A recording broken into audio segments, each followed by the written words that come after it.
Ang intense ng mga kaganapan ngayon sa abot kamay na pangarap sapagkat manginginig sa galit si Giselle dahil sa ebidensyang ipapakita sa kanya ni Doktora Enriquez. Dito nga ay lakas loob na ipapakita ni Doktora Enriquez ang video niya kay Giselle kung saan ay makikita niya ang ginawa ni Doc Carlos kay Don Pepe kaya siya na cardiac arrest.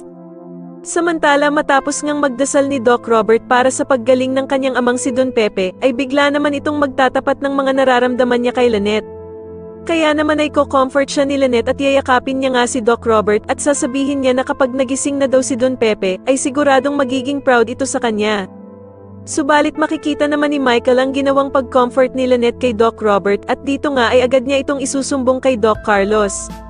Pero habang nagsusumbong nga itong si Michael kay Doc Carlos ay bigla naman siyang makikita ni Doktora Denise at tatanungin niya nga ito kung bakit kailangan pa daw nitong paalam kay Doc Carlos ang ginagawa nila Lynette at Doc Robert. Sa kabilang banda naman habang nagaganap ang prayer vigil na ginawa ni Giselle para sa kanyang amang si Don Pepe ay mapag-uusapan nila Zoe at Moira na umattend din dito. Dito nga magugulat sila Annalyn dahil sa a-attend si Zoe na nakaitim na damit dahil para nga daw itong a-attend ng patay. Samantalang ang bruhang si Moira naman ay dadating na lasing at galing pa nga sa inuman.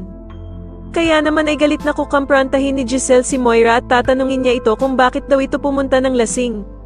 Sa tingin niyo dito na nga kaya malaman ng lahat na kasabwat din nila Moira at Zoe si Doc Carlos at ang masamang binabalak nito kay Don Pepe, mas lalo na nga talagang nagiging exciting ang mga susunod na kaganapan kaya naman ay mas lalo pa nating abangan ang mas lalong gumigandang abot kamay na pangarap. Maraming salamat po sa inyong panonood at sana po ay masubscribe niyo ako. Maraming salamat po.